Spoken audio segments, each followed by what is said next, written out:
June 1982. A damp chill enveloped the town of Reelfoot, Tennessee, after a night of rain as a teal Chevrolet Impala vanished on the road by the lake. The beam from Sheriff Roy Templeton's flashlight cut through the thick fog, illuminating the water's edge where tire tracks abruptly ended. "Dispatch, I need a search team at the old bridge area immediately," his voice crackled over the radio, strained and tense. What began as a routine missing person report quickly turned into a case that would haunt Obion County for nearly 4 decades. 6 days later, divers discovered a large metal object beneath the lake's muddy depths. The car of 17-year-old Lydia Harper with a girl's body inside, bearing an unusual head wound. The coroner's report concluded, accident, but Roy knew something was being concealed. No brake marks, no purse, no signs of a struggle, just silence. The case was shelved, filed under unsolved homicide, Harper, and the name Reverend Daniel Keene, pastor of Grace Chapel, quietly faded from all inquiries. Nearly 40 years later, a young TBI agent, Aaron Vaughn, reopened the old file and found in every paint chip, every mirror fragment, every drop of lake water, answers someone had tried to bury.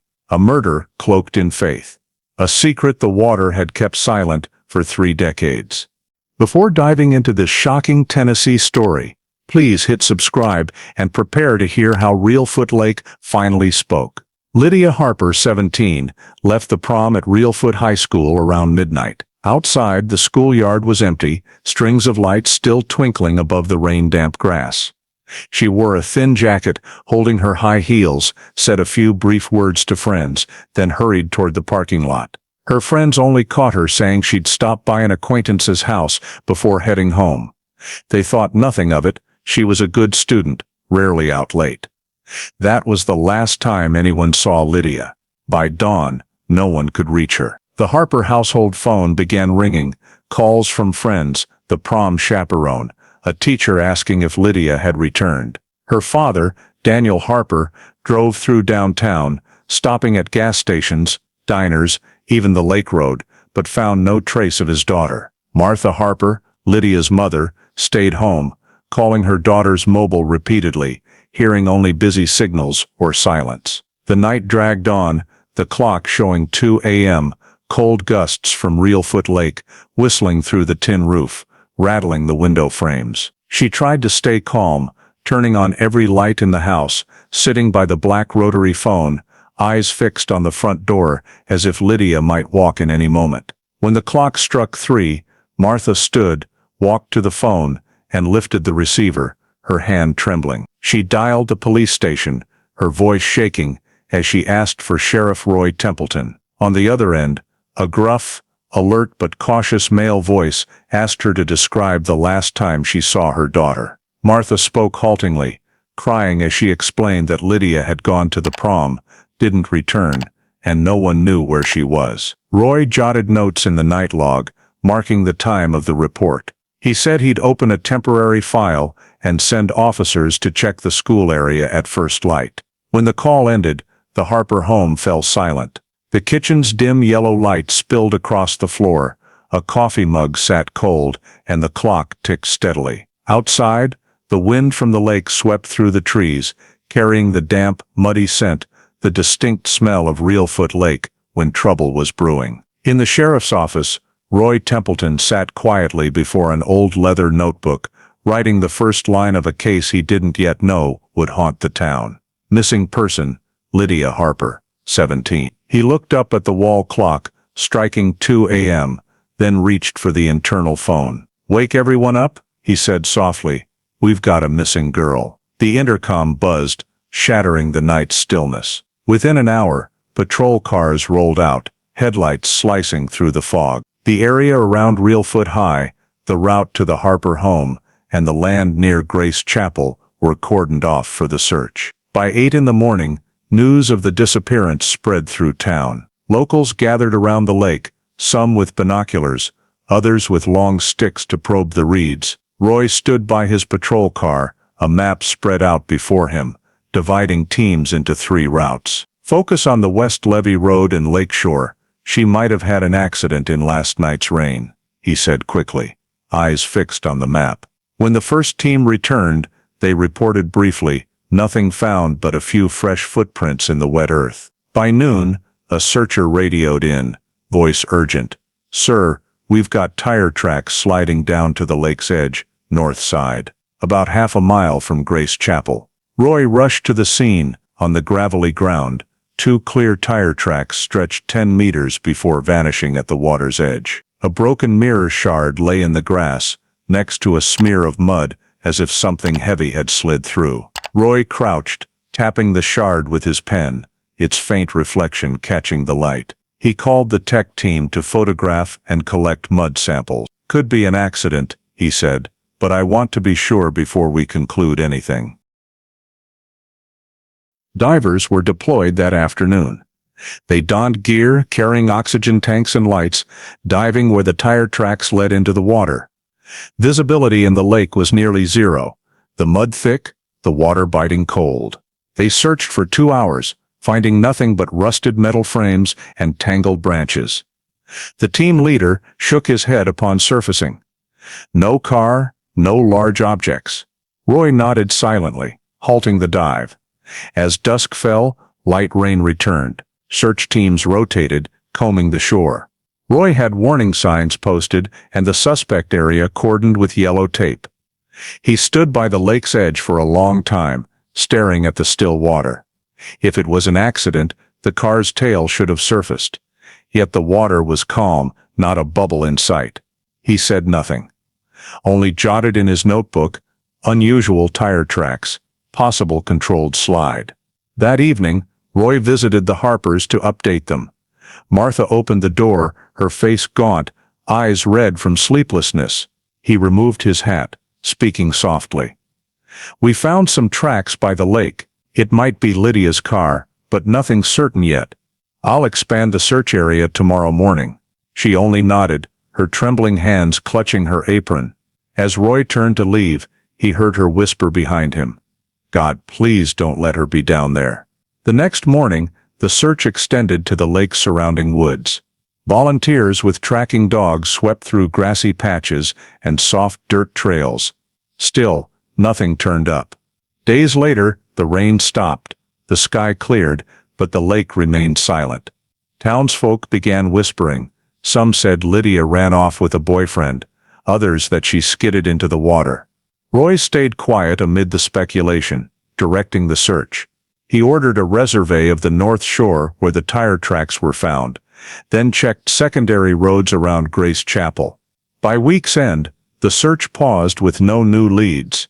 Roy sat in his office, staring at a map dotted with red pins marking searched areas.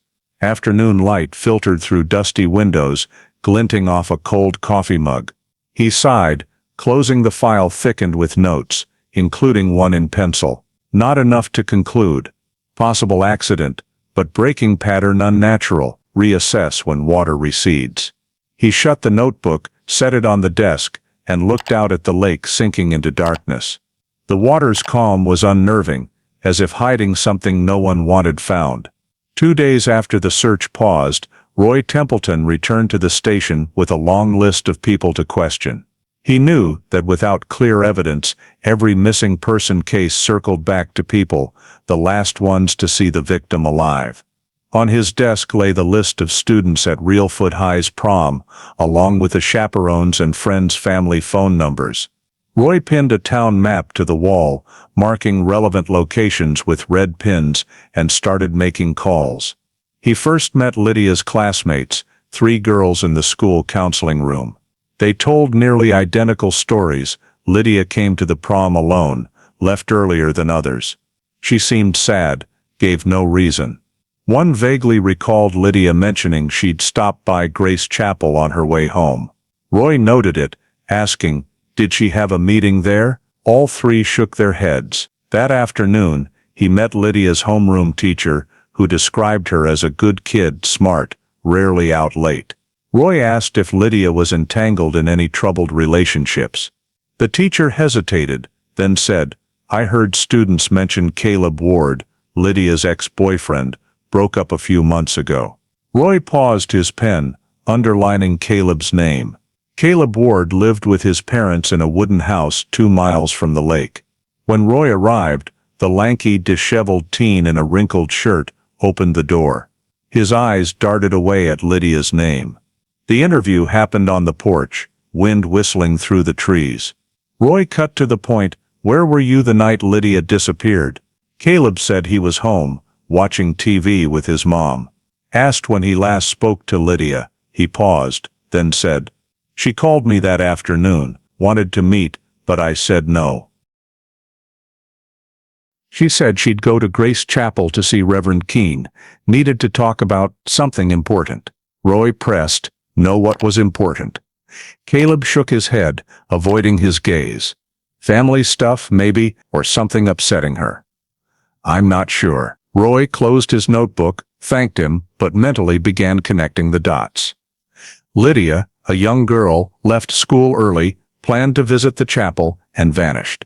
That evening, Roy stopped at the gas station near Grace Chapel. The night shift worker, Bill Porter, remembered clearly.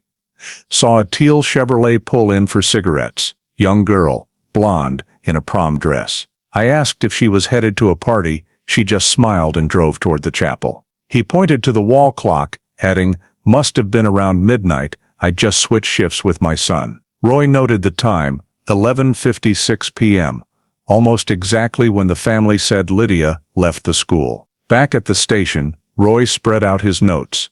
Statements from friends, the teacher, Caleb Ward, the gas station worker. Red arrows on the map now stretched from the school to Grace Chapel, the same direction as the tire tracks by the lake. He circled the chapel area, jotting a brief note, last confirmed location, Grace Chapel. The next morning, Roy drove to the chapel. Grace Chapel stood secluded, along a dirt road shaded by oaks. The chapel door was ajar, faint light spilling through stained glass. He found Reverend Daniel Keene wiping the pulpit, tall, silver-haired, despite being just over 50. Roy introduced himself, showed his badge, and asked directly, "Did you see Lydia Harper the night she disappeared?" Keene paused, looked at him and said, "No, I was here alone praying all night. I don't know the girl." Roy pressed, "No one with you?" "No one can confirm."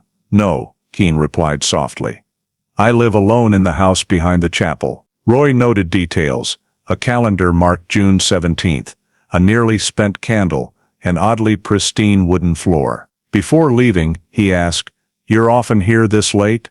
Keene smiled, saying, "God doesn't keep hours, Sheriff." Roy nodded without responding. As he left, he spotted a silver pickup truck parked behind the chapel, old paint, dusty, with a faded license plate. He glanced at it, noting Ford F-150, silver plate, TN 2174. That night, Roy sat alone in his office, reviewing all statements. Every clue pointed to one place. Lydia drove to Grace Chapel. After that, no one saw her. Her car was still missing, and the only person mentioned, Reverend Keene, had no alibi witness. He slowly wrote the day's final note, no witness confirmation, possibility, met Reverend Keene before disappearance. He closed the notebook, leaned back, his gaze lingering on the map, where the red arrow ended at the chapel grounds. 6 days had passed since Lydia Harper was reported missing. The air in the small lakeside town of Reelfoot grew heavy, footsteps falling softly. The search continued, though most new hope of finding her alive was fading. That morning, Roy Templeton was at the scene before sunrise. The air was cold and still, mist rising from the lake. The rescue team brought a new magnetic scanner borrowed from Jackson County, capable of detecting large metal objects in murky water. Roy stood on the shore, hands deep in his coat pockets, watching the technician's portable screen display fuzzy wave patterns. Around 9, a worker pointed at the screen, voice tense. Got a signal at 3 meters deep, about 20 meters from shore, large shape, looks like a car body. Roy leaned in, the bright blob stood out on a black background, nearly 5 meters long. He nodded, mark the spot, drop a buoy, prep for a dive. 2 divers, equipped with anchor ropes, lights and cameras, descended into the icy water. Minutes ticked by slowly, only the hum of the boat's engine and the wind over the lake audible. Then, from the surface, one diver emerged, signaling. "It's a car. Sedan. Looks teal." Roy ordered the anchor rope pulled, the winch roared, the cable taut, the water bubbling. From the thick mud, a car hood emerged. Dull teal metal caked in silt, looking like it had rested there for days. As the car neared the surface, mud sluiced from the door seams. Inside, a human arm floated up against the cracked window. Silence fell over the scene. "Hold the position. Don't touch it," Roy ordered, his voice hoarse. He stepped closer, peering through the glass. In the dim light, blonde hair matted with mud and a pale blue dress were visible. The victim's face was pressed against the steering wheel, seatbelt still fastened. Roy tightened his hat strap, turning to the technician. "Photograph it in place, full scene, and every detail." When the car was hoisted ashore by crane, remnants of that prom night lay scattered inside: a small purse, smudged tickets, and a silver necklace engraved with LH, still hooked around the victim's neck. No further confirmation was needed. It was Lydia Harper. Roy's chest tightened as he looked at the girl he'd promised. Martha he'd bring home. He picked up the phone, speaking briefly to the station. "Found her. Prep the Jackson County coroner team. Keep it quiet until official confirmation." The lake shore was quickly sealed with yellow tape. Roy allowed only the crime scene techs and coroner team access. He circled the car, noting a large dent on the right side, the front hood deeply crumpled as if hit hard. Dried mud clung to the hood, and the passenger side window was shattered. A tech measured the impact angle, whispering, "Not a typical skid. Impact force from the side, not the front." Roy glanced over, saying only, "Note it. Don't rule out external impact." That afternoon, the coroner's ambulance arrived. The body was moved to a stretcher, covered with a tarp. Roy's deputy, Officer Daniels, bowed his head, murmuring, "At least we found her." Roy didn't respond, staring at the still murky lake. He knew found was just the start of another story, one no one might want to hear the end of. At the scene, techs collected all evidence: the purse, necklace, mirror shard, paint flakes from the car body, and mud samples from the right side where the impact occurred. Everything was sealed in numbered nylon bags, labeled LH-8021 to LH-8025.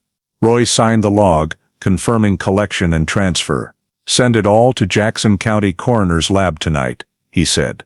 As the car was loaded onto a flatbed, a stream of muddy water drained from the engine bay, reeking of metal and stale gas.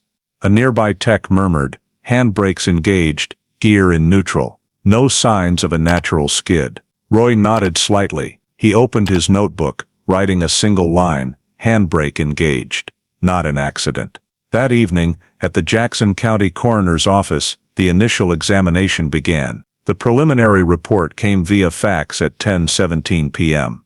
Female victim, identified by silver LH necklace, death due to severe head trauma.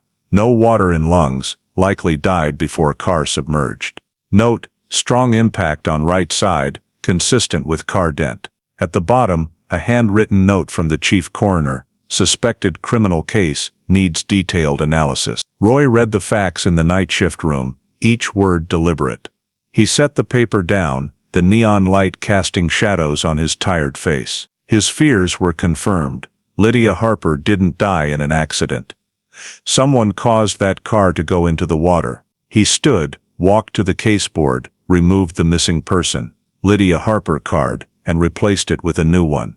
Homicide investigation, Harper, Lydia. Outside, the wind over the lakeshore sounded as it did that first night. But to Roy, it was no longer the sound of a peaceful town. It was like the faint echo of a confession waiting to be heard, from the cold depths where the teal Chevrolet had just been pulled, along with an undeniable truth. The Jackson County Coroner's office worked through the night. Lydia Harper's body was brought to Autopsy Room 2, where white lights reflected off cold tile and the air hung heavy with chemical smells. Roy Templeton arrived early, standing silently in the observation room behind glass, a cold coffee in hand. On the other side, Chief Coroner Dr. Henry Caldwell and 2 assistants prepared tools, recording each step. They unsealed the body bag, carefully cleaning off mud and debris. Primary trauma to the right temporal region, skull fracture approximately 8 centimeters wide, Caldwell said evenly.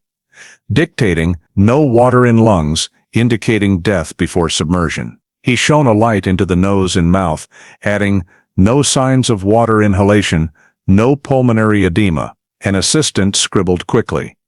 No clear defensive wounds on arms, nails clean, no foreign skin cells, no signs of sexual assault.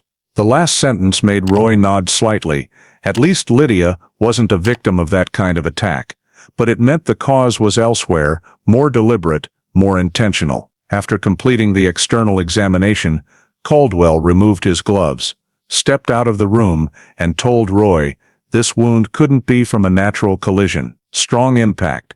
Angled, like being struck on the head with a hard object, possibly while inside the car. He pointed to an X-ray on the light board. The skull fracture fanned out. Cracks radiating from a single point, the temporal region. If she'd hit her head on the steering wheel, the fracture would be different. This is clean and deep, indicating external force, Roy asked. So she was struck before the car went into the water? Caldwell nodded slightly. Highly likely. Meanwhile, the crime scene tech team reported findings on the Chevrolet Impala. The car was set up in the examination warehouse, placed on a lift. Lead technician Jenna Moore opened the scene diagram and pointed to the right side. This is the heavily dented area, impact depth nearly 10 centimeters. The force was lateral, at the exact height of a mid-sized truck's front bumper. Roy followed her gesture. Any paint traces? Jenna nodded, showing a close-up photo. Beneath the Impala's teal paint, there's a faint silver paint streak, possibly from another vehicle, but we haven't identified the type. We've taken samples, sent them to the materials lab. They checked the brake system and gear shift. Handbrake still engaged, gear in neutral, car not in motion. This means someone controlled the car to go into the water, or it was pushed, Jenna said. Roy tightened his grip on the notebook in his coat pocket, asking, what about fingerprints? The interior was submerged too long. Most prints were washed away. We only recovered a faint print on the rearview mirror, not enough to match. Inside the car, besides the purse and necklace, there was a small, waterlogged leather notebook, illegible. In the trunk, they found an oil-stained fabric scrap and a handkerchief embroidered with MH, matching Martha Harper's initials. Roy noted it, but knew it might just be family property. More critical was the silver paint, the only evidence suggesting another vehicle's involvement. That afternoon, Caldwell finalized the preliminary report and sent it to Roy's office. The paper was concise. Preliminary coroner's report: victim, Lydia Harper, 17 years old. Estimated time of death, 11:30 p.m., 2 a.m., June 17, 1982. Cause of death, right cranial trauma, severe direct impact, instantaneous death. No water in lungs, indicating death before submersion. No signs of assault. Secondary findings: laceration on forehead, light bruising on left wrist. Initial conclusion: homicide, blunt force trauma. Roy read it through, then set the report down. It was clearer now. Lydia didn't die from losing control. She was attacked before the car sank. He stepped out of the office, past the warehouse, where the Impala was still being cleaned. The mud was cleared, revealing the dent on the side. Roy approached, touching the cold, damp dent, whispering to himself, "This is where the truth begins." That evening, the materials lab sent a quick result via telegraph. The silver paint matched the formula common on 1981 Ford F-150 trucks. The type with size and height consistent with the Impala's impact direction. Roy stared at the result, his finger pausing on the line: sample match, 68% probability. He knew the number wasn't enough to charge anyone, but sufficient to spark a new investigative lead. He returned to the station late. The office was lit only by a dim desk lamp. Roy opened his notebook, writing slowly. Body, not drowned. Wound, external, intentional. Car, side impact, handbrake engaged. Gear neutral. Silver paint, likely truck. Lead, not an accident. After writing, he underlined the last line more firmly than usual. Not an accident. This is murder. Roy sat silently, staring at the paper. The words confirmed what he'd avoided thinking for 6 days. Lydia Harper wasn't just Reelfoot's first missing girl in years. She was the victim of a deliberate act. Someone in this town had acted and covered their tracks. He rubbed his eyes, closed the notebook, and turned off the lamp. In the office's dim darkness, only the smell of old paper and the wind rattling the windows remained, as if the lake outside was whispering a secret he'd just begun to uncover. Roy Templeton spent the next morning reviewing the entire case file. On his desk were stacks of examination logs, coroner's reports, and photos of the Chevrolet Impala with its side dent. The room was so quiet he could hear his pen tapping the desk. Everything pointed to one conclusion. Lydia Harper died from external force, and her car was deliberately struck. But who and why remained a blank. Roy looked out the window at the foggy Reelfoot Lake. In his mind, Daniel Keene's name echoed like a refrain. That afternoon, Roy called an urgent meeting with his key officers, Daniels and Moore. He opened the wall map, marking the sequence in red: high school, gas station, Grace Chapel, crash site. Every path leads to the chapel, Roy said. If Keene was the last person Lydia meant to meet, we need to know what he did that night. Daniels asked. Any history of violence or conflicts? Roy shook his head. None. A respected pastor, spotless, no record. But he has an alibi gap, and he owns a silver truck. The last sentence silenced the room. The next day, Roy returned to Grace Chapel. The church was empty, only Reverend Keene cleaning the hall. He was calm, his voice as soft as before. Roy presented his badge, starting the second formal questioning. Mr. Keene, I need confirmation again, he said. On the night of June 17th, you were here all night as stated. Yes, Keene replied without hesitation. I was in the chapel praying for Sunday service. Roy pressed. No one saw you, no one can confirm. No, Keene said, a faint smile. You know, Sheriff, God doesn't sleep. Roy circled the hall, eyes scanning the polished wooden pews and spotless pulpit. You own a Ford F-150 truck, right? Yes, but I rarely use it, just for church supplies. Roy paused at the window, looking at the lot where he'd seen the silver truck before. I don't see it today. Keene, unfazed, I sold it. Been a while, Roy asked. How long? Keene slowly. Don't recall, exactly. Maybe a few weeks after the girl's disappearance. His voice was soft, steady, but Roy noticed Keene's hand gripping the Bible tighter than necessary. Leaving the chapel, Roy knew he had someone to watch, but nothing to hold. No witnesses, no physical evidence, no paint match. The silver paint only offered probability, not enough for a search warrant. In the legal system, suspicion was never grounds to raid a pastor's home. He had to be patient. That afternoon, Roy held a second task force meeting. Daniels reported, we asked around Grace Chapel. No one saw Keene leave that night.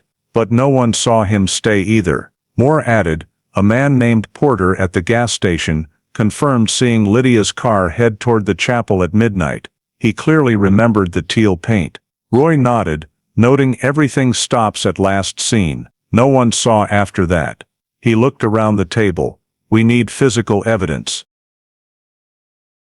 The tech team rechecked evidence in storage. Nothing new. The mirror shards, silver paint, mud, and fabric scrap weren't enough to pinpoint a suspect. When Roy requested expanded paint testing to match Ford vehicles in the county, the materials lab replied, current tech isn't precise enough to identify specific paint types, only color groups.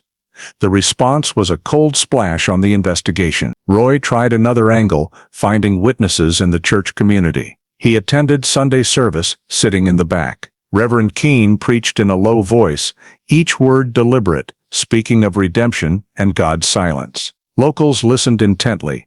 Some greeted Roy with sympathetic glances. After the service, he spoke to parishioners. They all called the pastor kind, helping the poor, never suspicious. An elderly woman added, the night Lydia disappeared, the chapel lights were on late. "I think Keene was there." Roy thanked her, but noted mentally, no one saw him directly. By month's end, Roy submitted a progress report to the state police. Under investigation results, he wrote briefly, "Confirmed likelihood of victim attack, primary suspect, Reverend Daniel Keene. However, lack of direct physical evidence, insufficient grounds for chapel search warrant.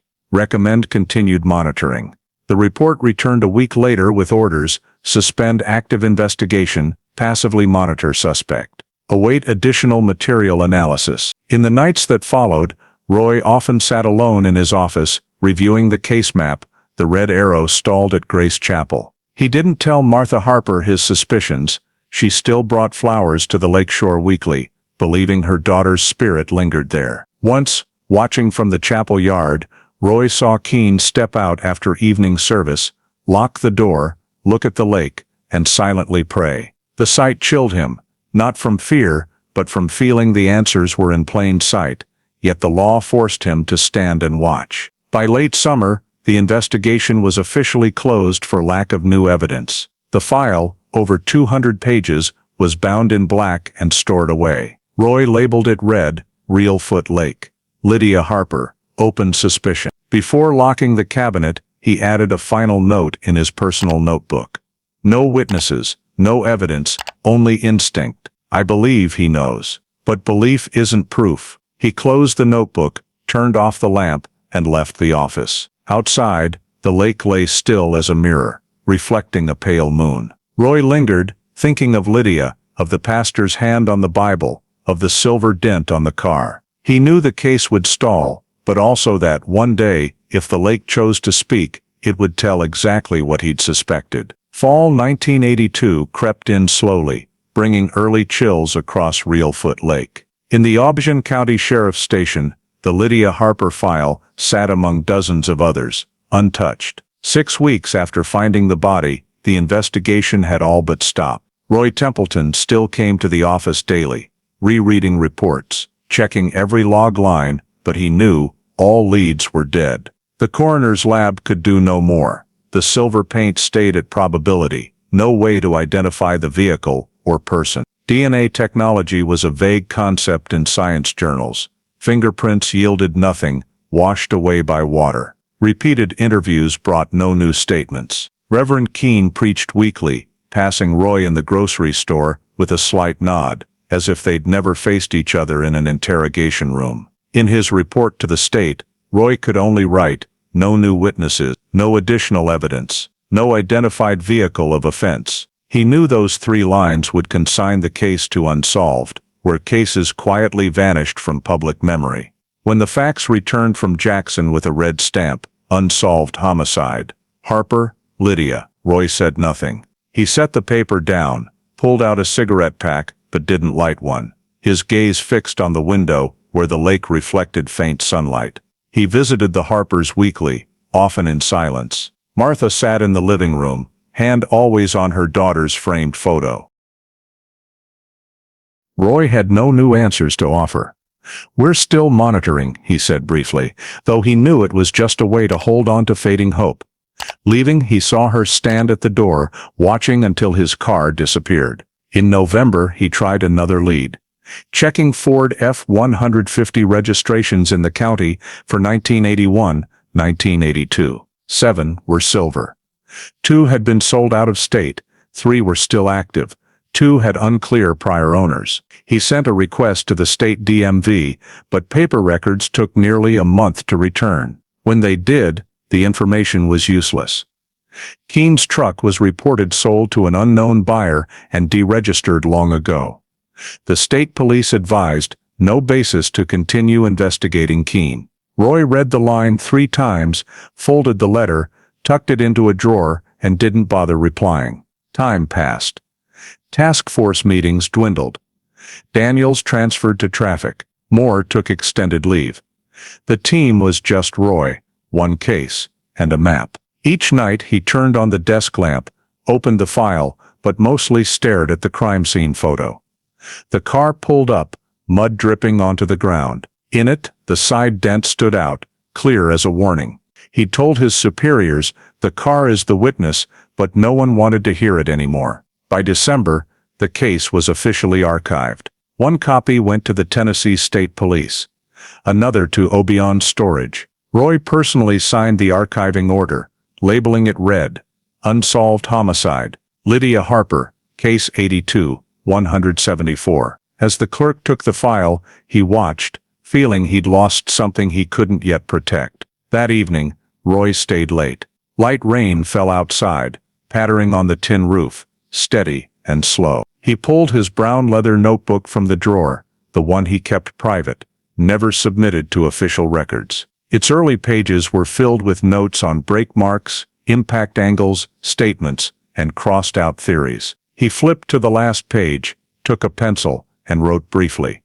The car spoke, but no one listened. He set the pencil down, leaned back. In his mind, Reverend Keene appeared, calm smile, light voice, speaking of God's light. Roy had looked into many criminals' eyes, seen fear or lies. But in Keene's, he saw only a cold void. The next day, he left the station late. Stepping off the porch, lake wind brought a damp chill. Driving home, he passed Grace Chapel. Its hall lights glowed, the pastor's silhouette sweeping the pulpit.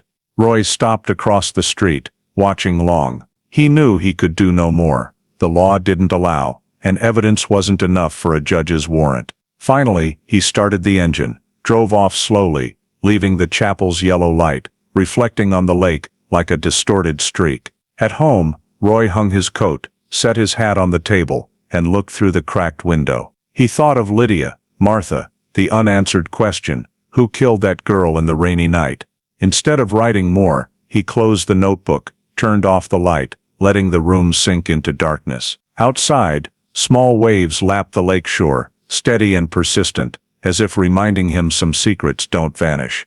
They wait for someone patient enough to listen again. Time moved faster than any case Roy Templeton had worked. That winter passed, then spring came, bringing rains and new stories that made people forget the old. The Lydia Harper case became an occasional topic over morning coffee at the diner near the square. Just the girl who went missing and was found in the lake. Few recalled details, some shook their heads. Poor thing, only 17. For Roy, hearing Lydia's name brought silence, his gaze drifting out windows. In 1984, he applied for early retirement. 30 years in the force taught him some cases never end. On his last day he skipped long goodbyes, packed his old notebook, and placed it in his suitcase. "We'll miss you," the deputy said. Roy smiled, shook hands, and left through the back. Driving home, he passed Reelfoot Lake, its surface calm, reflecting a gray sky. There, he'd spent half his career waiting for it to reveal what he knew it hid. In the years after, Grace Chapel grew quickly. Reverend Daniel Keene became a local fixture, speaking at memorials, invited to town charity events, even nominated to lead the Regional Church Association. People praised him as the man who helped the town through the 1982 loss. No one mentioned Lydia Harper, and if they did, they only recalled Keene's prayer service for her. When Roy heard Keene's name on local radio, he just switched it off, saying nothing. Post-retirement work didn't hold him long. He rented a small house near town's edge, lived quietly, fished occasionally, and advised the sheriff's office when asked. The Harper file stayed in his old cabinet, brought home with other open cases. On sleepless nights, he reopened it, rereading reports, wondering if he'd missed something. The notebook's last line, "The car spoke, but no one listened," still kept him awake. He'd tried, but the era's tools couldn't hear what the car said. By the mid-1990s, Obion County's archive moved to a new building. Hundreds of paper files were boxed, sealed, and labeled. Among them, Case 82-174, Harper, Lydia, sat between two other old cases, marked in red unsolved. Reports and photos were now yellowed paper and faded ink. The young county clerk noted in the transfer log, "No request to reopen, no active suspect." That cold line officially ended the case in all administrative systems. Roy, the only one not truly done with it, lived with it for years. Passing Grace Chapel, he'd pause his car, eyeing the freshly painted sign. "Welcome to Grace Chapel, Reverend Keene was then famous across the region, his voice steady on Sunday radio. Roy never entered. He sat in his car, watching through the window, sometimes seeing Keene shake hands with locals, smile at kids, an untarnished figure. Time blurred others' memories, but for Roy, it sharpened them. He recalled every detail: the car's side dent, silver paint, short brake marks, and Keene's answer, "I prayed alone." In quiet nights, he heard that phrase again, and each time, it came with the sound of dripping water near his ear, as if Reelfoot Lake spoke a language he couldn't grasp. 20 years passed. Roy, aged, hair grayed, eyes weakened, no longer following news. Reverend Keene still preached. The town changed. New people arrived. Old ones left. No one remembered a girl named Lydia Harper lived here. When Roy heard Keene received an Obion County Honorary Citizen Award, he gave a wry smile, folded the paper, and tossed it in the trash. In the early 2000s, the state's record system was digitized. The Lydia Harper case was scanned into a server, coded as a cold case. In the summary report, the likelihood of reopening was marked 0.1%. Lack of verifiable evidence, no active suspect, no request for reinvestigation. The digital file sat untouched in the TBI database for nearly 40 years. For Roy, everything stopped the day he moved to the outskirts. He stored the brown leather notebook in a desk drawer, alongside his old sheriff's badge. Before closing the box, he looked at the faded final line, "The car spoke, but no one listened." He softly closed the notebook, whispering as if promising the departed, "Someone will listen for me one day." When Roy passed, they found the case box in his cabinet, along with an old newspaper about Lydia Harper. None of the people clearing his house knew what the case was. They only saw a faint handwritten note on the last page's margin. "If one day the water tells its story, start with the car." The Lydia Harper file lay dormant in Obion County's archive for another 20 years, waiting for someone else to open the box and hear the story. Roy Templeton couldn't finish. In 2020, nearly 4 decades after Lydia Harper vanished by Reelfoot Lake, the Tennessee Bureau of Investigation launched a new program, Cold Case Tennessee, a project to review hundreds of unresolved cases statewide, where modern technology could illuminate mysteries time once buried.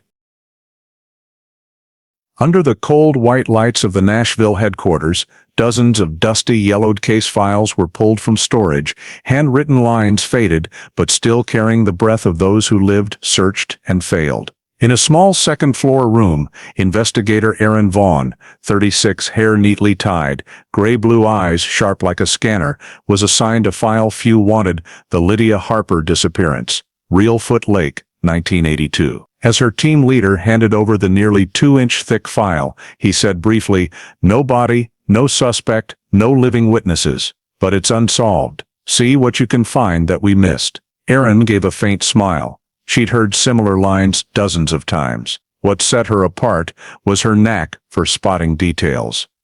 Others dismissed as trivial. She placed the file on her desk, untied the frayed brown string, and opened the first page, an original report from March 12, 1982, signed by Sheriff Roy Templeton. The typed words were faded, ink blurring: "Victims Ford Fairmont found 2 miles west of Reelfoot High. Door unlocked. No clear signs of struggle inside. Silver paint trace on rear bumper, suspected minor collision. No blood found." Aaron frowned. "Silver paint," she muttered, tapping her finger on the desk. She flipped to the technical log. The evidence analysis section was blank. With only Roy's handwritten note, no regional lab at the time, sample sent to Nashville but lost. She opened the scene photos. The first was blurry, showing the old blue Ford Fairmont parked askew on a dirt road. But Aaron quickly noticed something odd. All photos were taken from the left side, none showing the full car. She flipped through, her frown deepening. No right side, no rear. Where's the silver paint? She jotted in red pen, "Incomplete scene photos. Possible concealment or oversight in evidence collection." As the office clock read 8:17 p.m., the TBI office was nearly empty. Aaron stayed, facing a Reelfoot Lake map and a copy of the March 11, 1982, weather report. Heavy rain, strong northeast wind, 47 degrees Fahrenheit. She traced the wind direction and the car's position, sensing something off. If Lydia vanished after the prom, and the car was found on her route home, why did the tire tracks in the photos point away from town, not toward the Harper house? Erin sighed, rubbing her forehead. She'd solved cases that seemed frozen, but this one felt different. It carried the weight of someone deliberately letting it sink into the lake with time. The next morning, she visited the Memphis Judicial Archive Center, where original evidence was stored unprocessed. The elderly clerk rummaged before pulling out a dusty gray carton labeled Harper, Lydia, Reelfoot case. Evidence 1982. You're the first to touch it in 38 years, he said, brushing dust off the lid. Erin gloved up and opened it. Inside were old items, a cloth-bound notebook, a torn fabric scrap, nylon bags of dried soil, a coin-sized silver-painted metal fragment, labeled recovered from rear bumper, Ford Fairmont. Erin stared at it, as if hearing the past whisper back. This is the detail they overlook, she said softly. That afternoon, she took the evidence to TBI's modern forensic lab. The silver paint was laser-scraped and examined under a spectrographic microscope. Results came after an hour. Titanium-based silver paint, a code used for 1980 military M880 trucks. Erin held her breath.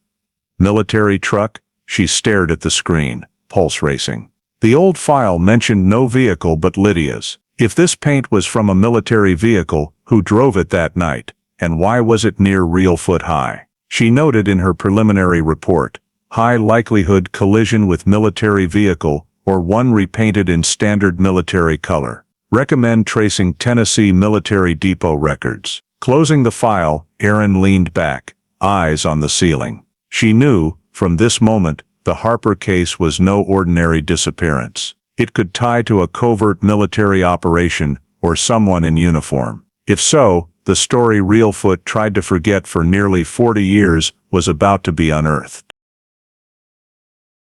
That night, before leaving the office, Erin reopened Lydia's old photo.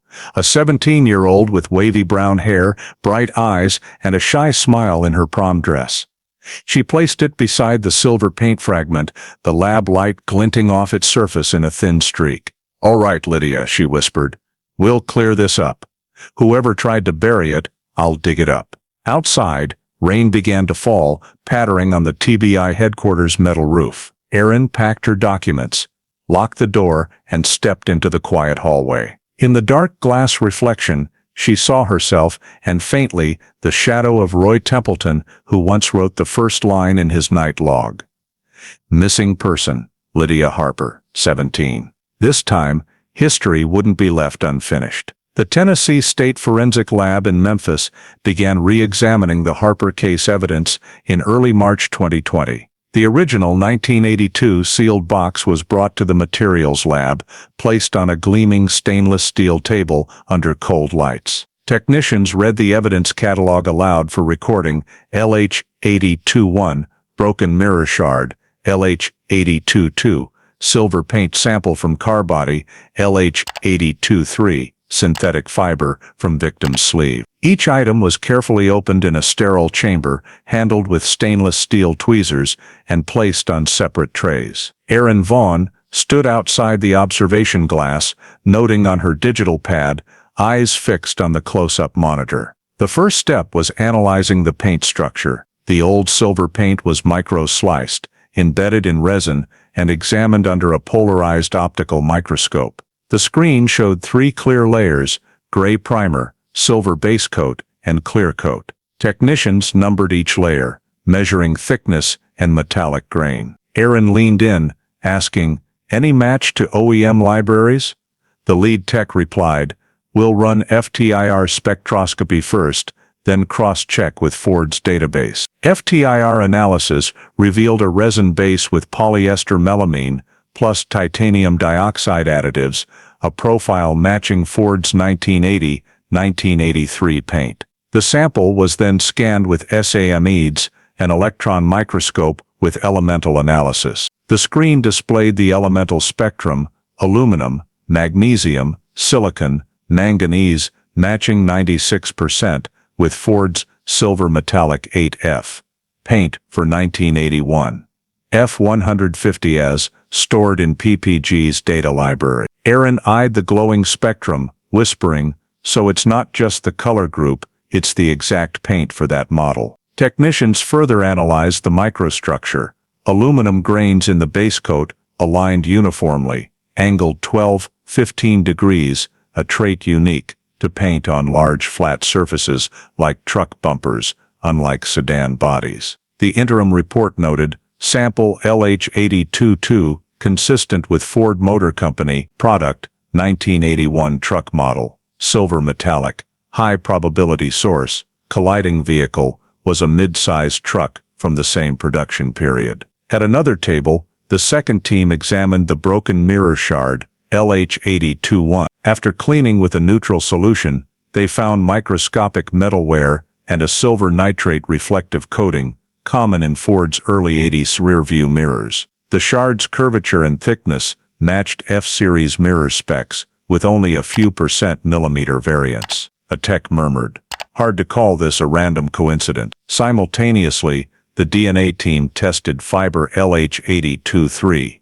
Under the microscope, it showed a double twist structure, polyester core, coated in light brown polyurethane, not from the victim's acetate dress. Aaron requested Raman spectroscopy for precise fiber identification. Results confirmed it was a synthetic fiber used in early 80s truck upholstery, a vinyl leather hybrid exclusive to 1981, 1982 F150, and F250 models. The report noted, rare material, not common in sedans or passenger cars of the same era. When all preliminary results were compiled, Aaron opened the summary file, silver paint, matches FTIR and SME DIS, for 1981, Ford F150. Mirror shard, physical traits consistent with 1980, 1982 F-Series rear view. Fiber, matches 1981, Ford F150. Upholstery structure.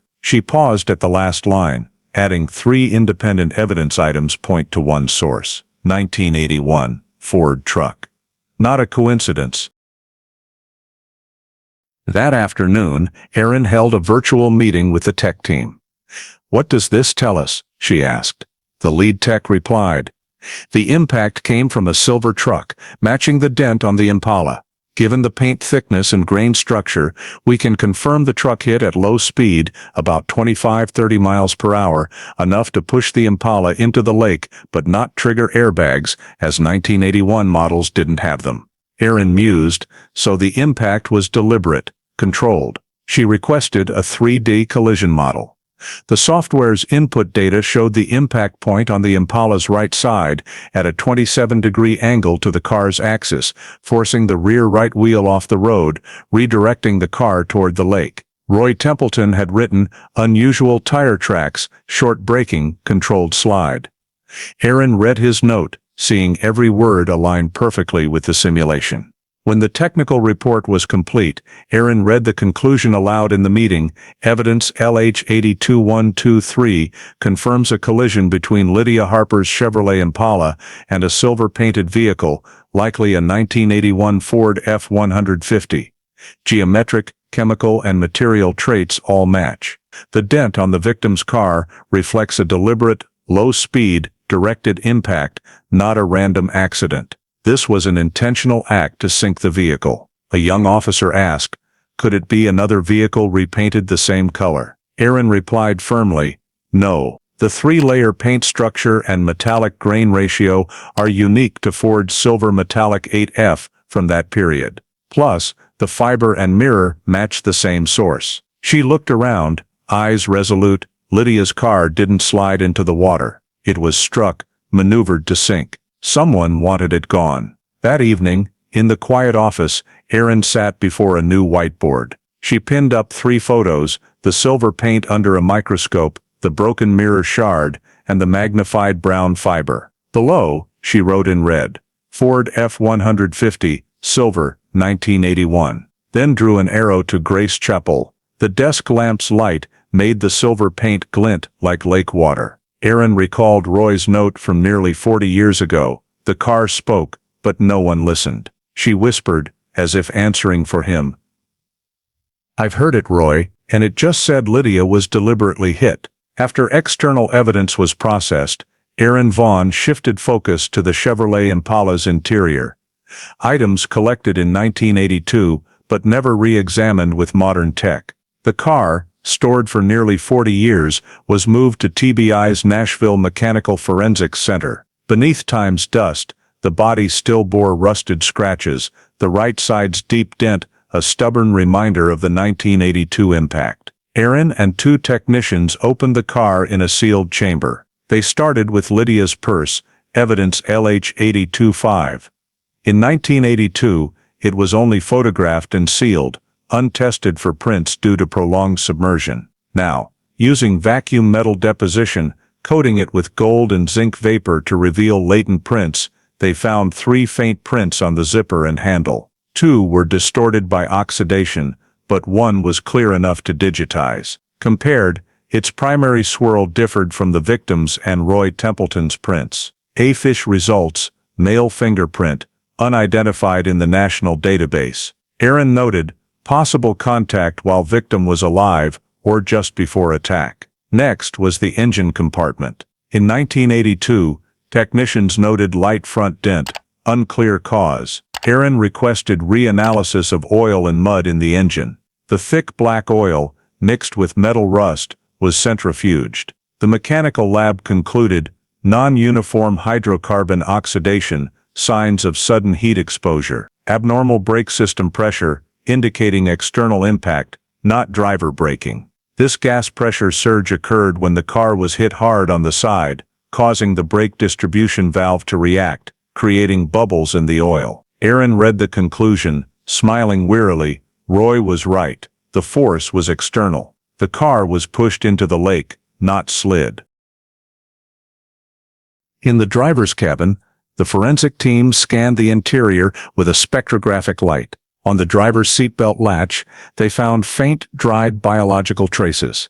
Under the microscope, it was dead skin mixed with mud residue. A swab sample went to TBI's advanced DNA lab. 2 days later, results mixed DNA. Primarily female, secondary male, unidentified. The male YSTR sequence was entered into CODIS, the National Genetic Database, but returned no match. Aaron read the brief result, both disappointed and hopeful. At least Lydia wasn't alone in the car. She noted in the internal log, 1. Purse, unidentified male fingerprint. 2. Seatbelt, mixed DNA, male component.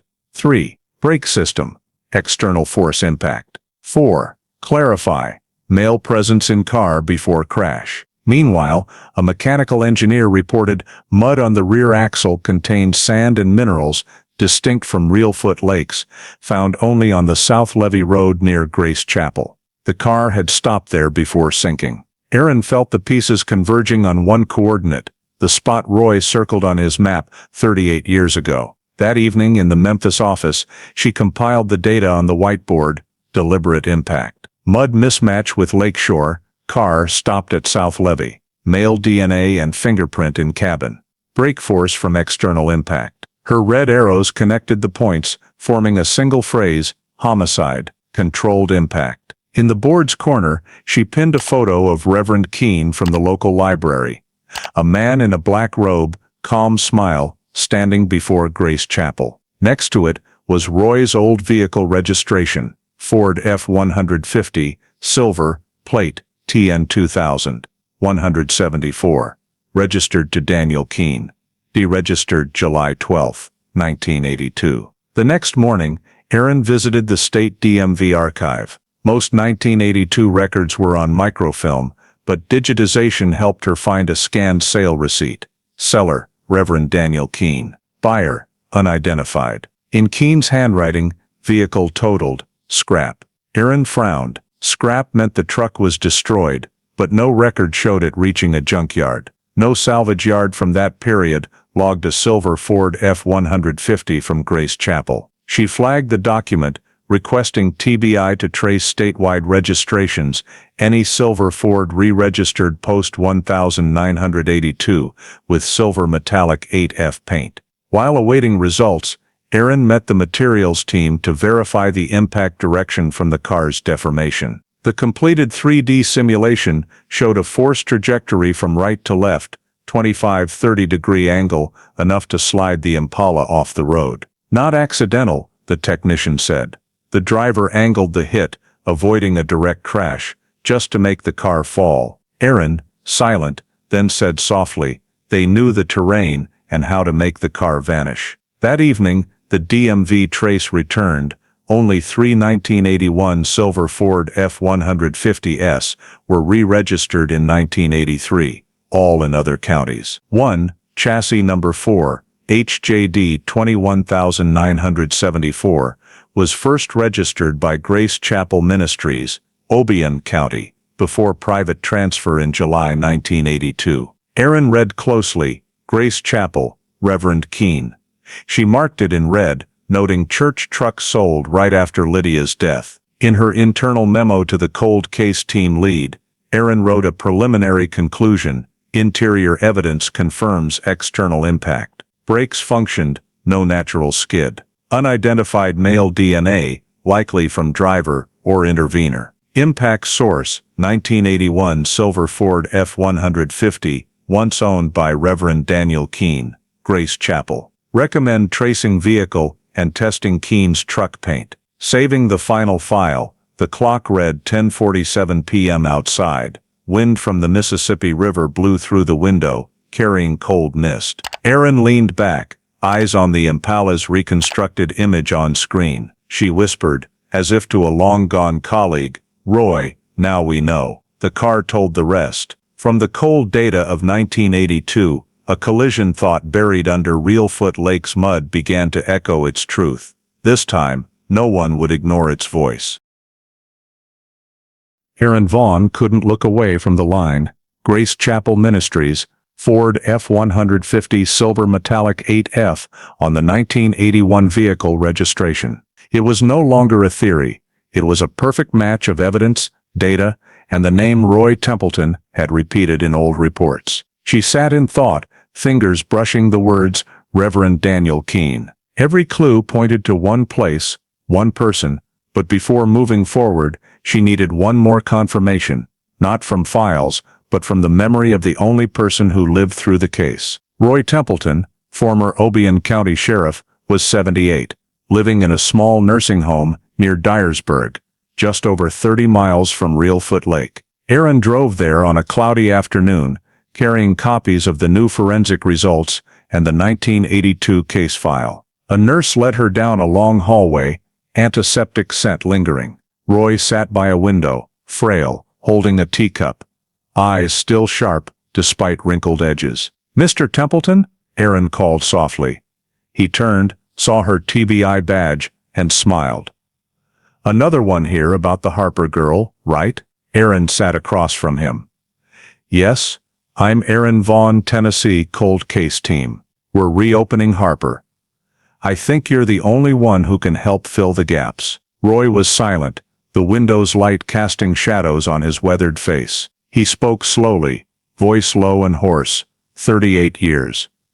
I still remember every detail. Grace Chapel, the rainy night, the man who said he prayed alone. I knew he was lying, but I had nothing. He paused, gazing at a small pond outside, as if seeing that night again. Keene had a silver Ford F-150. I saw it parked behind the chapel, by the fence. When I went back, it was gone. He said he sold it, and back then, there was no way to prove otherwise. Aaron opened her folder, placing a magnified photo of the silver paint under a microscope, marked 8F Ford Silver Metallic. Roy leaned close, eyes widening, trembling slightly. Technology now does what I wished we had back then. Aaron nodded. We didn't just identify the paint. The mirror shard, fiber, and seat material all match a 1981 F-150. And that truck belonged to Grace Chapel. Roy set his teacup down, hands shaking. I always knew. You can't imagine, I paced around that chapel so many nights. Once, I saw car lights reflected on the lake, thought it was a hallucination. But no warrant, no evidence. They told me to retire, said I was obsessed. He gave a dry laugh, devoid of joy. When I left the force, I took that notebook. No one cared about it anymore. He opened a small drawer beside his chair, pulling out the worn brown leather notebook, its cover frayed. Early pages were speckled with ink smudges, some stuck together from dampness. He handed it to Aaron, slow, as if passing something held too long. "It's in here," he said. "I wrote every time something urged me back to that case." Aaron flipped through the pages. The slanted handwriting, bold strokes. Prayer. Grace Chapel. Rainy night. Lights on late. Near the end, a red underline. Keen. Praying by the lake. Below, a small pencil note. Maybe he wasn't praying. He was waiting for the water to swallow something. Aaron read each word slowly, a chill running through her. "You knew all along," she said softly. "The world just wasn't ready to hear you then." Roy looked at her, his eyes clear as glass. "You have evidence now?" "Not enough for a conviction," Aaron replied, "but enough to expand the investigation. We found male DNA in the driver's cabin, no match in any database. I believe it's from the person who drove, or pushed the car into the water." Roy nodded slowly. "If he's still alive, he won't sleep easy." They sat in silence for a moment. Outside, wind rustled through the trees, swaying the curtains. Aaron asked, "Did you ever go back to the lake after retiring?" Roy gave a faint smile. "Every year on June 17th, I drove out there, sat on the old bridge, looked at the water. I thought, one day it'd tell someone. Maybe now it's chosen you." Aaron closed the notebook, placing it gently on the table. "Thank you, Roy. Nothing you did was in vain. These words showed me the way." Roy met her gaze, a warmth flickering in his eyes. "I just hope this time someone really hears the car speak. Back then, I heard it, the crumpled metal, the water swallowing, but no one believed me. Do what I couldn't." Aaron stood, shaking his hand. "This time, we'll let the car tell its story." Roy gripped her hand tightly, voice hoarse. "And don't let him keep praying in silence." As Aaron left the nursing home, Tennessee's sky was overcast, clouds veiling the afternoon light. She drove toward Reelfoot Lake, the road Roy had traveled thousands of times. In the wind, she heard his voice echo, not a lament, but a charge. On the passenger seat, the brown leather notebook lay open. Roy's slanted words trembling with the car's rhythm. Keen, praying by the lake. Aaron pressed her lips, eyes fixed ahead where the narrow road to Grace Chapel vanished in the fog. She knew, there, a man still stood at the pulpit every Sunday, and beneath the gleaming silver paint of some truck, the truth awaited its name. Aaron Vaughn left the nursing home with Roy Templeton's brown leather notebook on the passenger seat. Inside were words etched in trembling strokes. Keen, praying by the lake. She read them repeatedly that night, each line sinking into her mind. Every detail Roy recorded. The silver truck, the rainy night, the chapel lights, aligned with the new forensic findings. Now, she needed not suspicion, but evidence that could hold in court, the legal path to fulfill Roy's unfinished promise.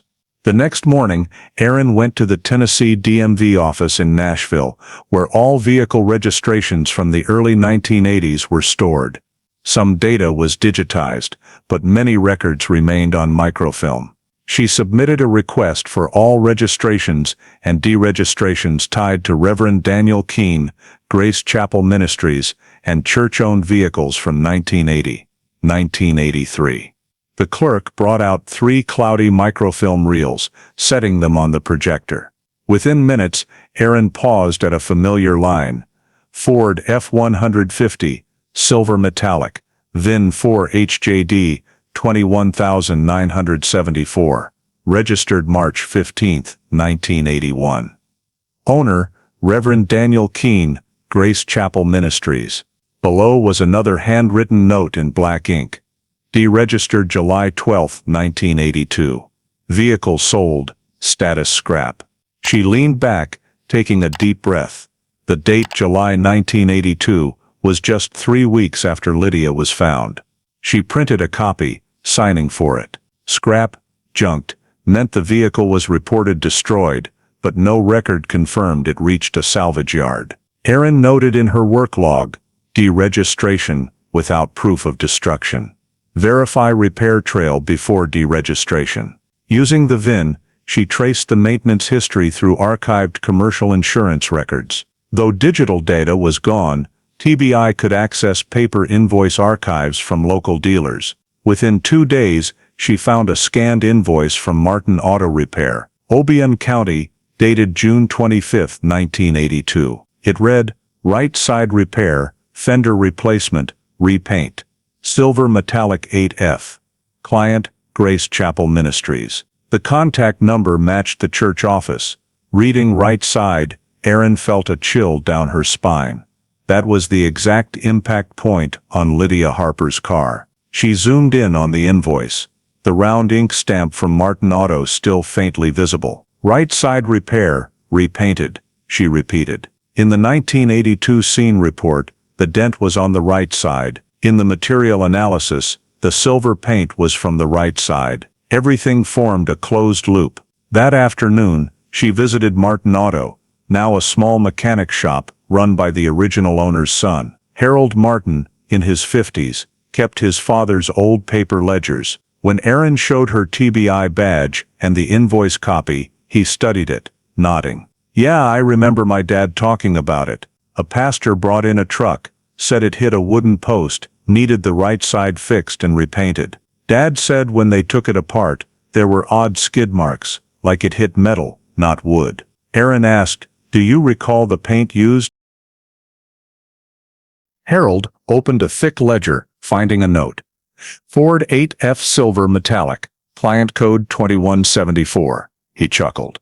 Back then, only F-150 SES used that paint. Dad kept some sample cans.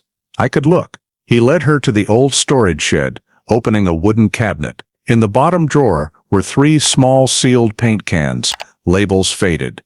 PPG 8, 8F Ford, 1981 silver metallic. Erin requested a sample for comparison, signing an evidence transfer form. Back in Memphis, she sent it to the materials lab.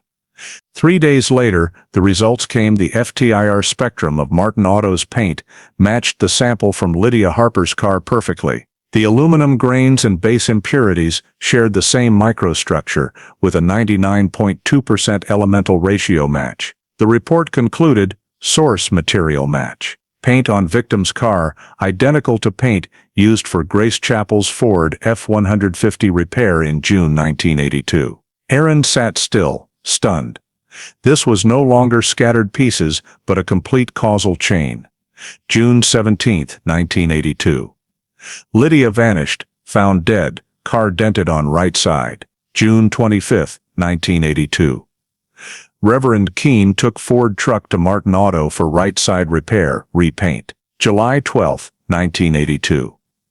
Truck deregistered, noted as scrap. She wrote on the board, Tam line. Evidence. Suspect match. To be certain, Erin requested a recomparison of Martin Auto's paint sample with the Impala's under SEM-EDS. The elemental analysis showed identical spectra, same aluminum, magnesium, titanium, and manganese ratios. She closed her eyes, exhaling. No room for doubt. That evening, Erin called the cold case team lead. I have a closed physical evidence chain. Keene owned a silver Ford truck, repaired its right side at the time of the victim's death, using the same paint found on Lydia's car. Samples match fully. Lydia's car was struck by Keene's F-150. On the other end, the commander's voice lowered. You're sure? Absolutely, Erin replied. And if needed, I can reconstruct the 3D collision to prove it. After hanging up, she sat in the quiet office, white light illuminating the photos taped to the board. From paint, mirror, and fiber to the repair invoice, red lines connected them to one name. Daniel Keene. She opened Roy's brown leather notebook, flipping to the faded page he wrote nearly 40 years ago, Keene, praying by the lake. Erin touched the words, whispering, "Not praying, Roy." He was baptizing his own sin. Outside the window, Tennessee's sunset stained the sky, a gray bronze. The same shimmering silver as the truck Keene once drove. Aaron knew, as night fell, she'd return to Grace Chapel. No longer a courtesy visit like Roy's, but one to make that truck speak everything it saw in the rainy night of 1982. As the case formed a tight evidence circle around Reverend Daniel Keene, Aaron Vaughn still felt one piece missing. The link to make it a deliberate act, who first reported the accident at Reelfoot Lake. In the 1982 file, a faint note in Obion's nightlog caught her eye. 112, anonymous 911 call, male, calm voice, reported car crashed into lake near Grace Chapel. No name given. Back then, voice recording and identification tech didn't exist. Roy only noted, caller unidentified. But in the county archives, Aaron found that all 911 tapes from 1979, 1985 were digitized in Tennessee's Historical Audio Preservation Project. She requested the recording for June 17, 1982. 2 days later, the archive technician sent a file labeled Obion 911-17 June 82, 0112 HRS. The original tape was worn, noisy, but after noise-canceling software, the voice came through clearly. Aaron put on headphones, slowing each second. Obion County 911, go ahead. A brief pause, then a man's voice, slow, eerily calm. There's a car that went into the lake, near Grace Chapel. I'm not sure who's inside, but I think that girl needs help. Your name, sir? The operator asked. Just a passerby. She's gone under. Please come quickly. The line cut off abruptly. Aaron sat upright. She replayed it 3 times, word by word. The voice was low, West Tennessee accent. Even rhythm, lingering on final syllables, much like Keene's tone in old church sermon videos she'd heard. But it was still just a hunch. She needed scientific confirmation. She contacted the FBI Quantico Audio Analysis Unit, sending the cleaned 911 audio and 2 comparison samples, a June 12, 1982, sermon recording of Reverend Keene from a local station's VHS archive, and a 2019 sermon from Grace Chapel's channel. In her request, Aaron wrote, "Request voice print comparison, analyzing formant, fundamental frequency, vowel resonance, intonation, and breath patterns. Goal determine likelihood of match between 911 caller and Reverend Keene." 2 weeks later, a 12-page report arrived, voice print comparison report, Case Harper. Aaron read each line slowly. Sample A and Sample B show high similarity in 7/8 phonetic traits, including average fundamental frequency, third formant pattern, and breath curve at sentence ends. Voice match probability, 91.3%. High likelihood of same speaker. Conclusion: 911 caller is very likely Reverend Daniel Keene. She closed the report, a chill running down her spine. The person who reported the accident was the one who caused it. He called to stage a false scene. Aaron played the tape once more, eyes closed, listening. At the call's end, when the man said, "She's gone under," there was a faint breath, like a catch. Not fear, but restraint. Aaron printed the results, placing them beside the Martin Auto Repair invoice. She noted on the board, 1:12 a.m., June 17, 1982, Keene called 911, reported lake accident. June 25, 1982, Ford F-150, right side repaired, repainted. July 12, 1982, truck deregistered, noted scrap. Next to it she wrote, caller, =sign suspect. Presenting the results to her team, the meeting fell silent. The cold case commander nodded, voice low. This is the first direct evidence, placing Keene at the scene that night. A prosecutor, across the table asked, "Are you sure the FBI's 91% reliability will hold?" "Yes," Aaron replied. It's an extremely high match for voice analysis. Combined with the timeline and repair invoice, we have enough for a search warrant and to collect Keen's current voice sample for recomparison. That evening, she returned to the office alone. Outside the window, Tennessee rain fell steadily, echoing Roy's notes of the rainy lake night. Erin opened her laptop, playing 2 audio clips simultaneously. Keen preaching, "God grants light to sinners," and the 911 caller, "She's gone under." The voices, nearly 40 years apart, blended as if from one soul. Erin opened Roy's brown leather notebook, adding a final line below his words. He didn't just pray by the lake, he called 911 to send the dead away again. Late at night, the office's lone yellow light bathed the stacked files. Erin removed her headphones, whispering, "Lydia, we finally heard his voice." The next day, she submitted a formal request to the Obion County Court.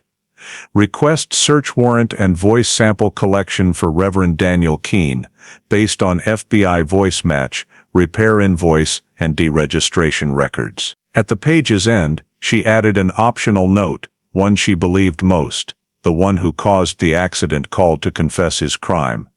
No one listened closely to the tape until today. Outside, rain pattered on the TBI headquarters roof. Erin looked at the gray sky, hand on Roy's notebook. What he'd heard in silence was now evidence in the language of science. This time, no one could silence that voice. While the warrant request for Reverend Daniel Keen awaited approval, Erin Vaughn reviewed old witness lists, names overlooked in the 1982 file. On a patrol log's final page, she found a faint pencil note in Roy Templeton's handwriting.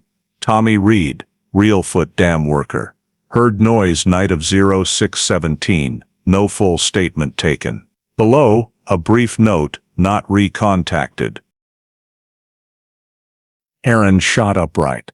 In Roy's old map, a small dot marked the dam west of the lake, less than 2 miles from Grace Chapel. If Reed worked the night shift, he might be the only one who saw or heard something when Lydia Harper vanished. She contacted the Tennessee Water Authority's HR, requesting 1982 Reelfoot Dam employee records. Within half an hour, Thomas J. Reed appeared, born 1943, retired 2005, now living in Union City. Erin noted the address, driving there that afternoon. The small house sat at the end of an elm-lined road, white paint, faded tin roof. An elderly man with white hair, frail, opened the door when Erin showed her TBI badge. "Mr. Reed? I'm investigator Erin Vaughn, from Nashville. I'm working the Lydia Harper case, missing girl, 1982. He squinted, paused, then nodded slowly. "I know, I remember, I told someone back then, but they said, thunder misled me." Erin softened her voice. "I want to hear it again. Everything from your memory." They sat on the porch, where the afternoon breeze carried the lake's water scent. Reed poured tea, hands trembling slightly. "That night was overcast, rainy. I was on night shift, 10 p.m. to 6 a.m., around 11:30. I heard an engine from the old bridge toward Grace Chapel. I looked through the guardroom window, saw car lights reflecting on the water. Thought it was night fishermen.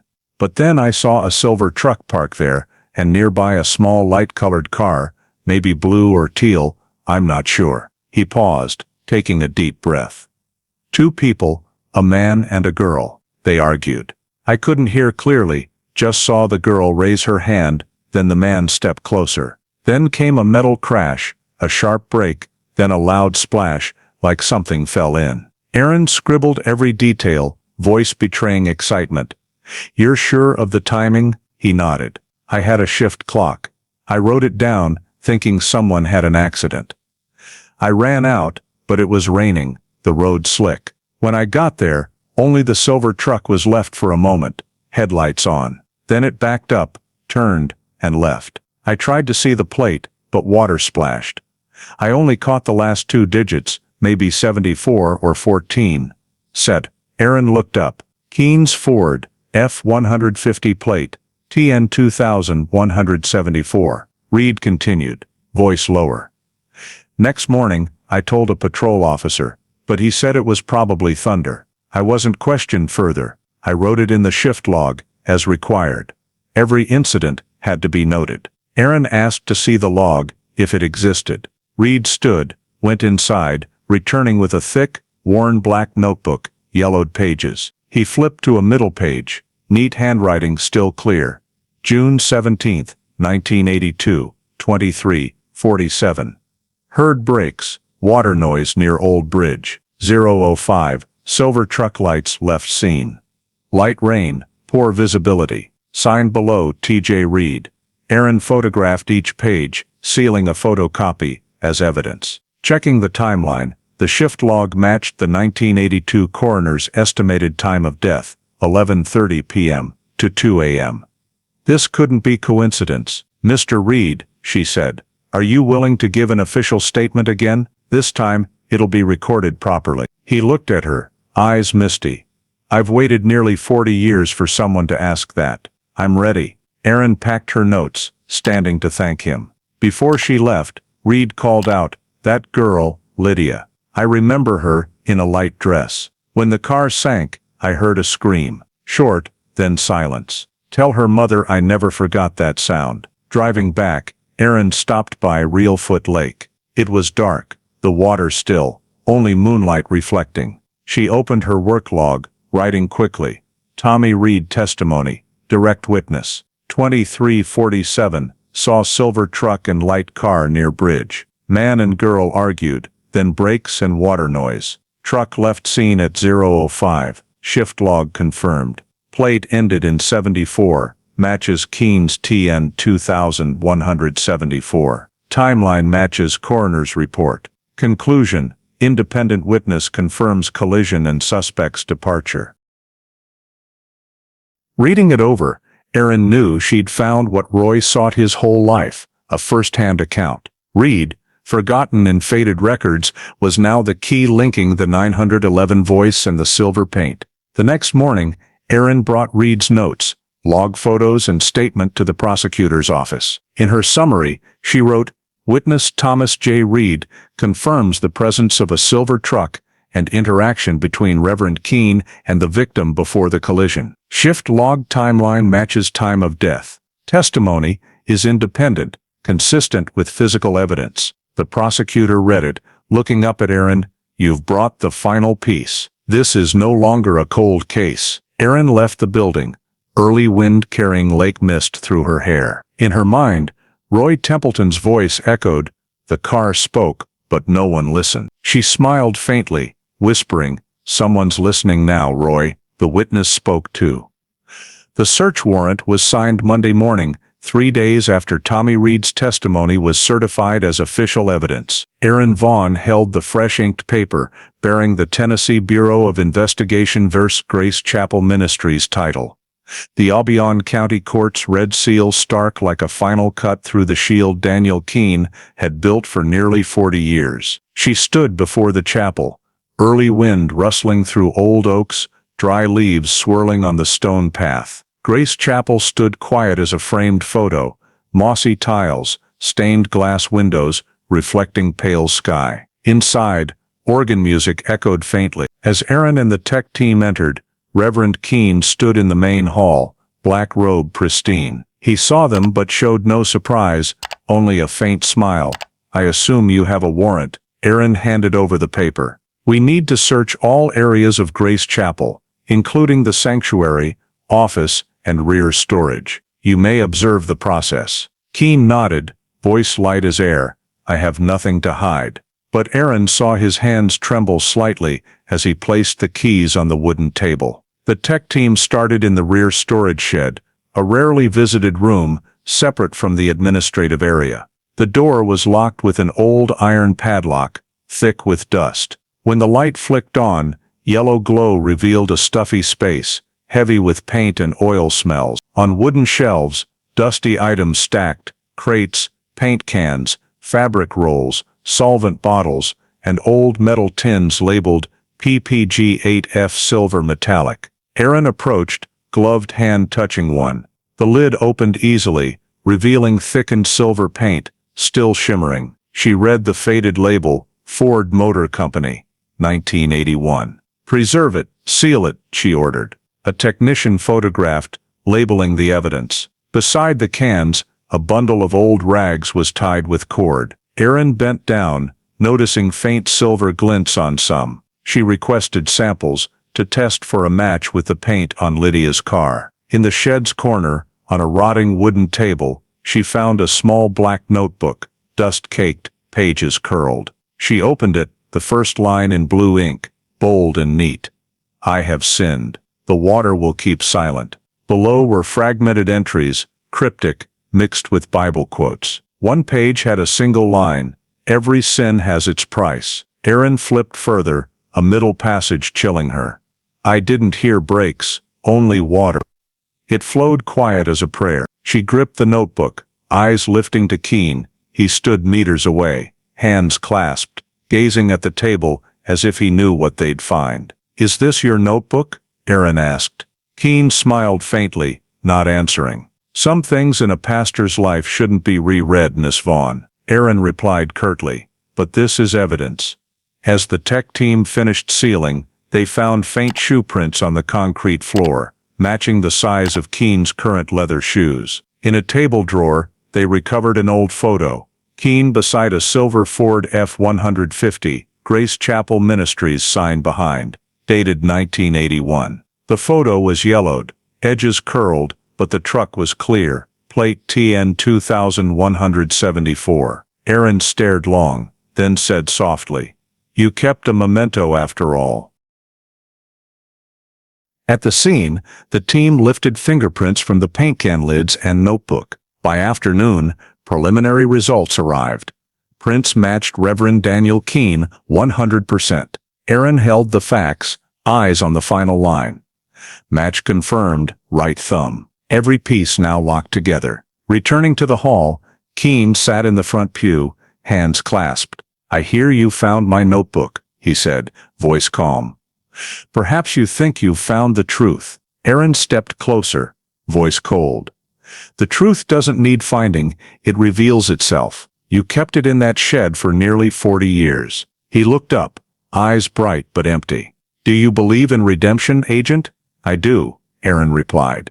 But redemption doesn't mean burying a girl's body and preaching forgiveness. The air in the chapel was thick. The technician's soft footsteps echoed, camera flashes reflecting off stained glass windows. Aaron signaled the search's end. She collected the black notebook, paint cans and rags, all sealed with the new case code. TBI CC 2020-174 Harper. On her way out, she paused at the steps, gazing at the Grace Chapel sign glinting in the afternoon light.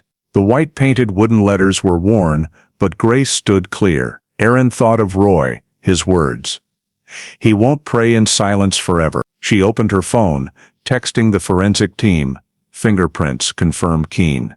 Paint, rags, notebook, all match. Request summons issuance. Stepping into her car, Aaron flipped open her work log, writing the day's final entry. Found. Silver paint cans, paint-stained rags. Keene's notebook stating, I have sinned.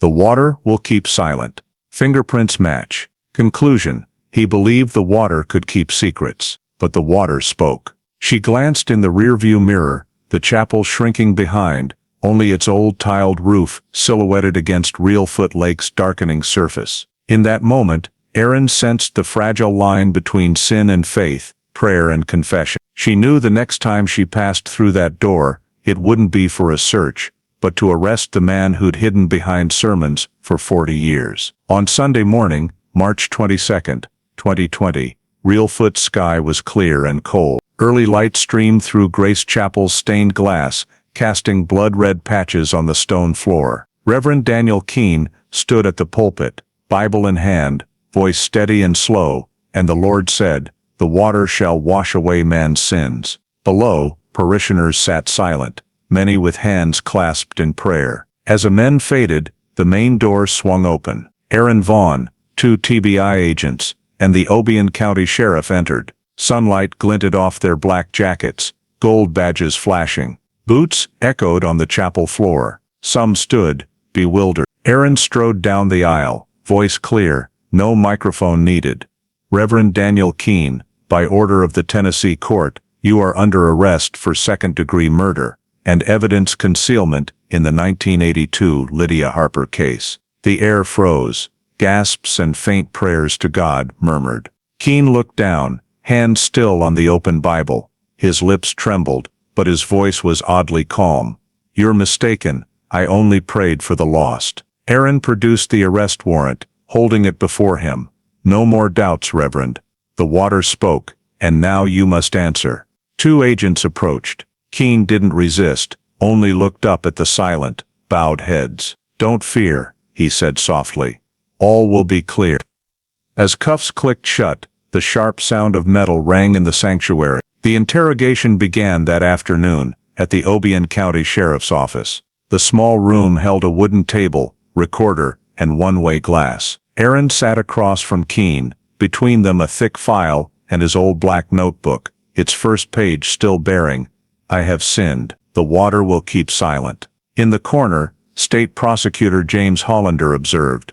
Aaron started the recorder. Official interrogation of Reverend Daniel Keene, March 22, 2022, 7 p.m. "I'm Agent Aaron Vaughn, Tennessee Bureau of Investigation. Before we begin, you have the right to a lawyer, but you've declined. Do you confirm?" Keene nodded, voice hoarse. "I don't need a lawyer to tell what I've done." Aaron opened the file, pulling out a photo of the silver Ford F-150. "This truck registered to you in 1981, owned by Grace Chapel. Did you have it on June 17, 1982? "Yes," Keene replied, eyes down. "Did you drive it near the Reelfoot Bridge, where Lydia Harper disappeared?" He paused, then nodded slightly. Aaron placed the Martin Auto invoice on the table. "After that night, you had the truck's right side repaired and repainted. The paint matches the sample on Lydia's car. Do you deny it?" Keene took a long breath, voice low. "No, I remember doing it." "Why did the right side need repainting, Reverend?" He closed his eyes. "Because it had a dent." Aaron opened the black notebook, setting it before him. "And here's what you wrote. I have sinned. The water will keep silent." "What did you want the water to hide?" For the first time, Keene met her eyes. His gaze held no preacher's zeal, only the weary light of a man at his end. "Because I didn't know how to speak," he said softly. "I prayed for 38 years, but heard no answer from God." Aaron didn't interrupt. She flipped a report page, voice even. "Did you meet Lydia Harper that night?" "Yes." "Where?" "Near Grace Chapel. She came to me." "Why?" "She was scared, said she had something to confess." "I didn't want to hear, because it involved someone in the congregation. I told her to go home. But she cried, said I didn't understand, that she'd tell others." Keene's voice faltered. Aaron leaned in. "What happened next?" He clenched his hands, knuckles white. "I followed her to the lake. We argued. I just wanted her to calm down. I grabbed her arm. She pulled away, slipped, and fell. She hit her head on the car door. I heard the sound, soft, but I knew she wasn't conscious." The room went silent. Aaron watched him. After a moment, Keene continued. "I panicked. I thought, if anyone knew, I'd lose everything. The church, the congregation, their faith. I carried her, put her in the driver's seat, buckled her in like she was sitting there. I pushed the car down the slope and watched it sink. Then I called 911. Aaron played the recording. The 1982 man's voice sounded, "There's a car that went into the lake, near Grace Chapel." Keene trembled, head bowed, tears rolling down his cheeks. "Yes," he said. "That was me." Prosecutor Hollander spoke, voice measured. "You confirm you personally pushed Lydia Harper's Chevrolet Impala into Reelfoot Lake?" "Yes." "Did anyone help you?" "No, just me. God was my witness." Aaron noted quickly. "Then you had the truck repaired, correct?" "Yes. I went to Martin Auto 3 days later, lied about hitting a post." "And you deregistered the truck on July 12, 1982. Keene nodded. "I wanted to erase all traces, but I couldn't." Aaron set her pen down, voice calm. "Because the water doesn't stay silent, Reverend." A long pause followed, only the scribble of pens audible. Keene looked at the small Bible he'd brought, pushing it toward Aaron. "Give this to her mother, if she's alive. Tell her I prayed for Lydia every day, but I know God doesn't forgive those who hide sins." The 6-page confession transcript was typed immediately after. Keene read it carefully, then signed. Prosecutor Hollander signed below, confession given voluntarily, no coercion or promises. Aaron signed last, time-stamping it, 5:08 p.m. As agents led Keene out, he looked back. "I lived my life believing silence was repentance," he said.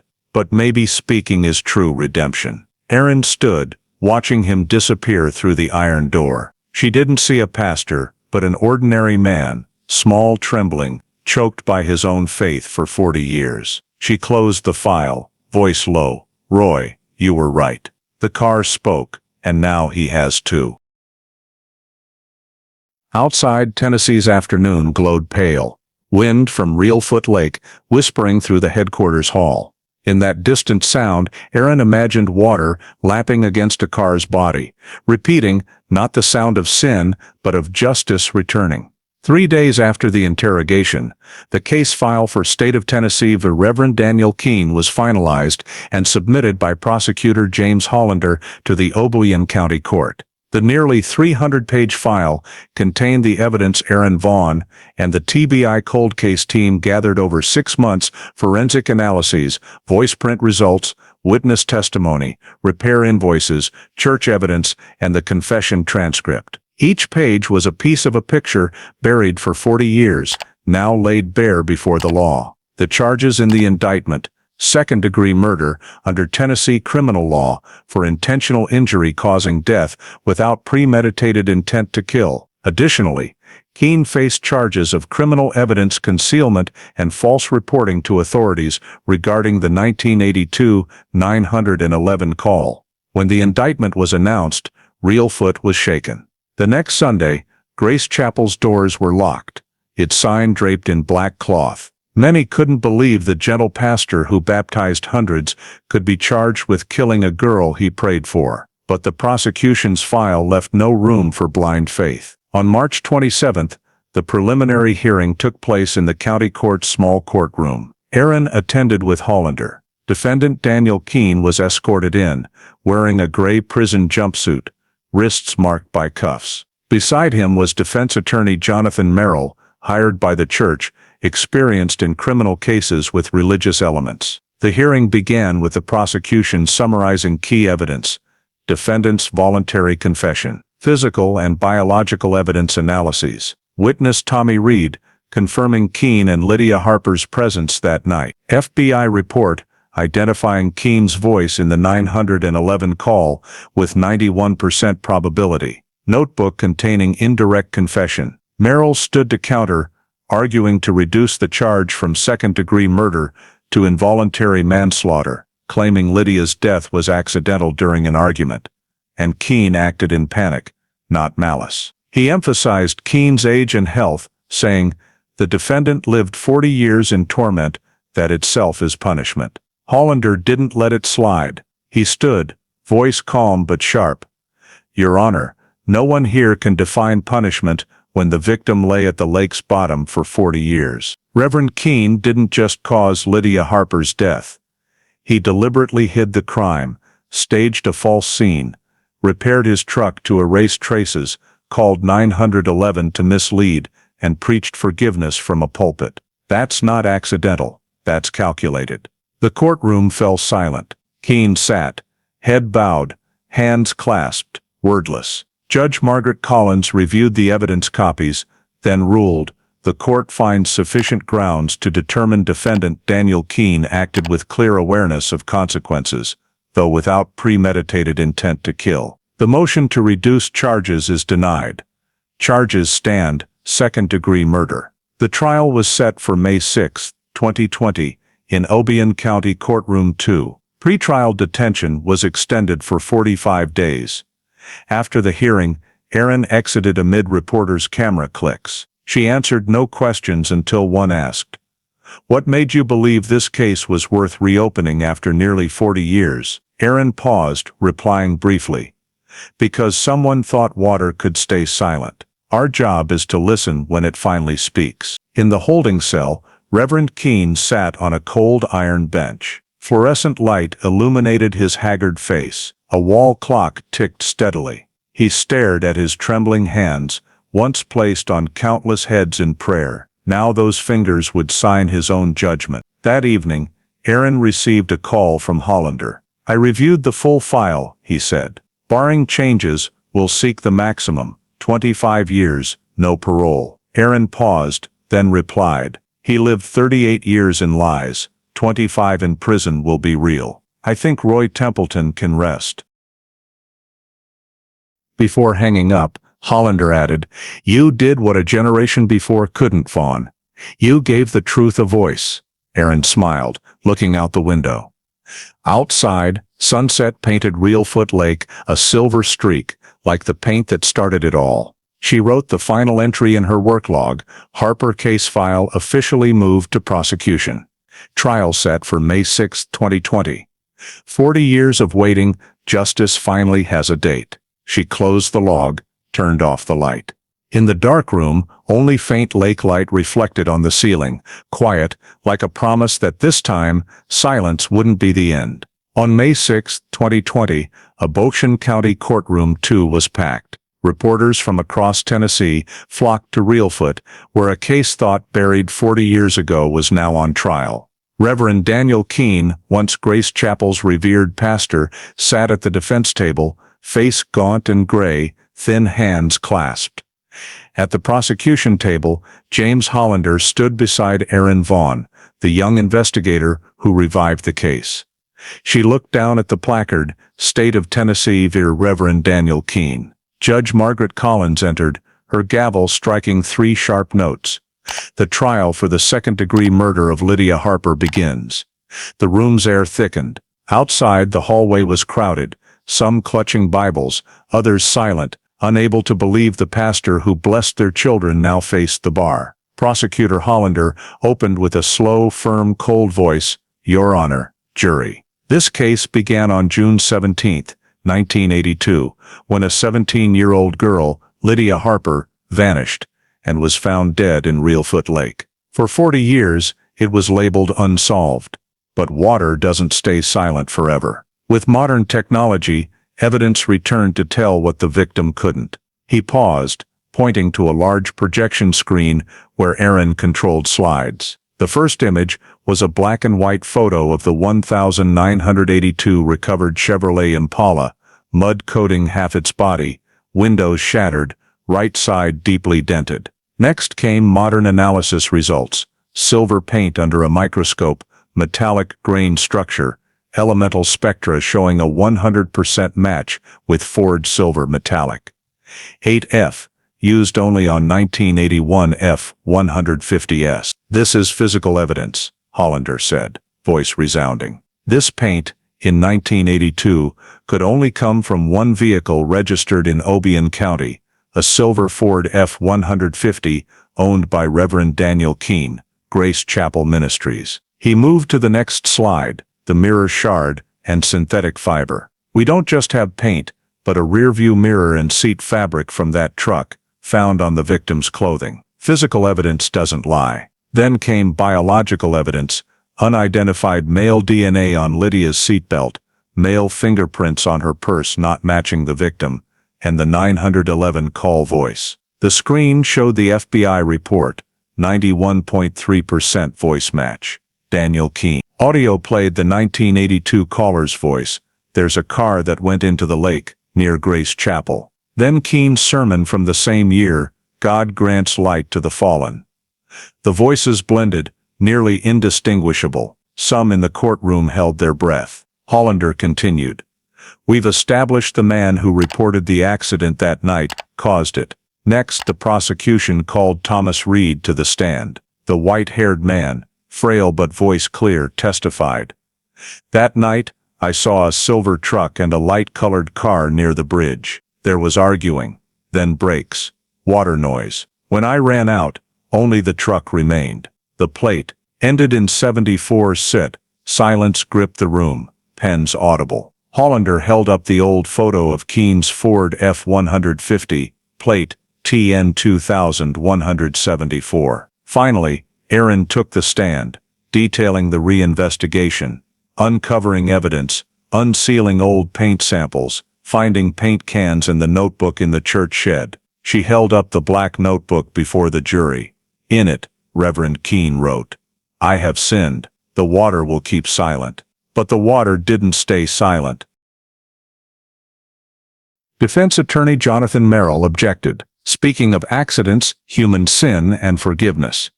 He argued Keene's act of pushing the car was fear-driven, not malicious, requesting a reduced charge, citing his client's age and health.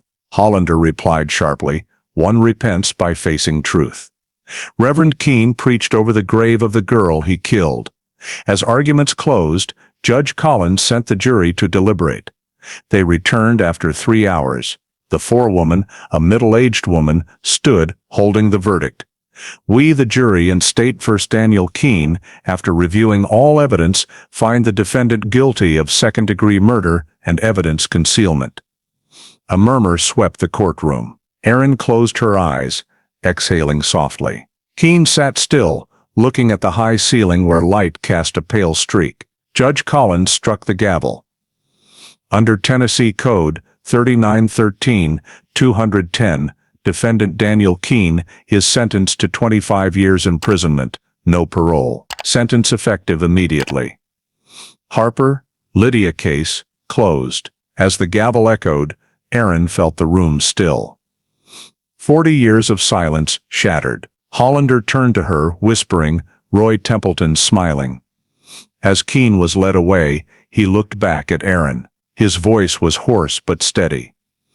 "Thank you for letting me hear the verdict, Agent Vaughn. Now the water can rest." The Lydia Harper case, a mystery thought buried for 40 years under Reelfoot Lake's surface, was not just a tale of crime and justice, but a mirror reflecting core American values today: faith in truth, the power of science, and persistence against time's silence. Through it, Agent Erin Vaughn proved justice doesn't depend on a case's age or a perpetrator's power. Using paint analysis, DNA, and voice recognition to unravel the mystery, her success was not just an investigator's triumph, but a testament that science and perseverance can overcome what seems lost forever. In today's America, with thousands of similar cold cases, this story reminds us justice has no expiration. No matter if the guilty wear religious robes or social status, like Reverend Keene, who hid his crime behind a pulpit for decades, truth will find its way to light. This is a warning to those who believe reputation or position can conceal wrongs. It's also inspiration for those in justice, forensic science, or investigative journalism. Never underestimate a paint drop, a faint fingerprint, or a forgotten voice. As Erin Vaughn showed, water may stay silent long, but truth never sinks. If you believe justice never sleeps, and truth always finds its way, subscribe to our channel to explore more cold cases across America. Thank you for following Lydia Harper's story. See you in the next video, where secrets are told through time's voice and unwavering resolve.